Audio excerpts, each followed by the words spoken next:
அழகுங்கிறது நம்ம அணியிற ஆடைகள்லேயோ ஆபரணங்கள்லேயோ இருக்கிறதா சில பேர் தப்பாக நினச்சிக்கிறாங்க. அதனால் நம்ம அழகாக இருக்கிறோன்னு நினச்சிட்டு கொஞ்சம் ஆணவத்தோடு ஆட ஆரம்பிச்சிடுறாங்க. உள்ளத்தின் அழகு தான் உண்மையான அழகுங்க. மற்றதெல்லாம் மாறி போகக்கூடிய ஒரு படாடோபந்தான். ஒரு காட்டில் ஒரு மரக்கிளையில் ஒரு பஞ்சவர்ண கிளியும் ஒரு காகமும் அமர்ந்திருந்தது. இந்த பஞ்சவர்ண கிளி கொஞ்சம் அழகாக இருக்கிறேன்னு நினச்சி அந்த காகத்துக்கிட்ட, ஏய் தள்ளி உட்காரு, நீ எல்லாம் என் பக்கத்தில் வராத, நீ வெறும் கருப்பு, நான் அழகாக இருக்கிறேன், பஞ்சவர்ணமாக இருக்கிறேன் அப்படின்னு பெருமை பேசிகிட்டு இருந்தது. கொஞ்ச நேரத்தில் ஒரு வேடன் வந்தான். பஞ்சவர்ண கிளியை மட்டும் பிடிச்சிட்டான்.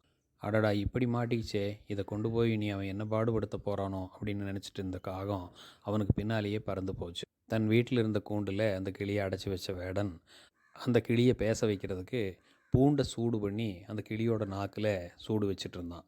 அப்போ தான் அது இவன் சொல்கிற வார்த்தைகள் எல்லாம் திருப்பி சொல்லும். பக்கத்தில் இருந்த மரத்து மேலே உட்காந்துருந்த அந்த காகம் பரிதாபமாக அந்த கிளியை பார்த்தது. கொஞ்ச நேரத்தில் அந்த வீட்டுக்குள்ளேருந்து அந்த வேடனோட மனைவி வந்தா. அவள் என்ன பண்ணா, ஒரு தட்டத்தில் சாதம் வச்சு அதை பக்கத்தில் இருந்த ஒரு கல் மேலே வச்சுட்டு கா கா கா கான்னு கத்துனான். இந்த காகம் பறந்து போய் அங்கே உட்காந்து அந்த சாப்பாட்டை சாப்பிட்டது. இதை பார்த்துட்டு இருந்த பஞ்சவர்ண கிளி சொல்லிச்சான், அவன் பாஷையை நான் பேசணுங்கிறக்காக என்னை அடைச்சி வச்சு எனக்கு நாக்கில் சூடு வைக்கிறான். அந்த அம்மா என்னடான்னா உன்னோட பாஷையிலேயே உன்னை கூப்பிட்டு உனக்கு சாப்பிட்றதுக்கு சோறு வைக்குது. இது என்னடா உலகம் அப்படின்னு வருத்தப்பட்டு தான்.